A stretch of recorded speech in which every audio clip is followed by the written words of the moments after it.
ওয়ালাইকুম আসসালাম ভাই। জি ভাই, আপনার 1000 পিস ফুল পাঠিয়ে দিছি ভাই। আচ্ছা ঠিক আছে ভাই। আসসালামু আলাইকুম ভাই। হ্যাঁ ভাই বলো। ভাইয়া আমাদের তো 14 ফেব্রুয়ারির দিনে 3000 পিস ফুল লাগতো, আপনি কি দিতে পারবেন? হ্যাঁ ভাই দিতে পারবো, রেটটা একটু বেশি পড়বে। হ্যাঁ ভাইয়া, দাম নিয়ে কোনো প্যারা নাই, আপনি কত করে পিস রাখবেন বলেন। যেহেতু 3000 পিস ফুল নেবেন, পার পিস 50 টাকা পড়বে আপনার জন্য। আচ্ছা ভাইয়া, তাহলে আপনি ফুল 3000 পিস রেডি করে রাখিয়েন, আমরা 14 ফেব্রুয়ারির দিন ফজরের দিকে এসে নিয়ে যাবো, ঠিক আছে? আচ্ছা ঠিক আছে। আচ্ছা ঠিক আছে, তাহলে থাকেন যাই। আচ্ছা ঠিক আছে। আরে ভাই, আমি তোর সাথে ব্যবসা টেবসা করতে পারবো না। কেন, তোর আবার কি হয়েছে? তুই একটা ফুল 50 টাকা কিনিয়া বিক্রি করবি কয় টাকা দিয়ে? আরে ওই টেনশন তুই করিস, একটা ফুল কিনবো 50 টাকা দিয়ে, ওই ফুলটা বিক্রি করবো 150 থেকে 200 টাকা।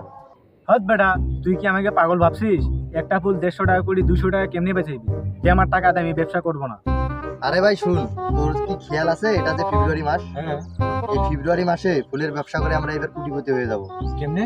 কেমনে মানে, আমরা 14 ফেব্রুয়ারি ভালোবাসা দিবসের দিনে ফুল বিক্রি করব, 50 টাকার ফুল আমরা ডাবল দামে বিক্রি করব।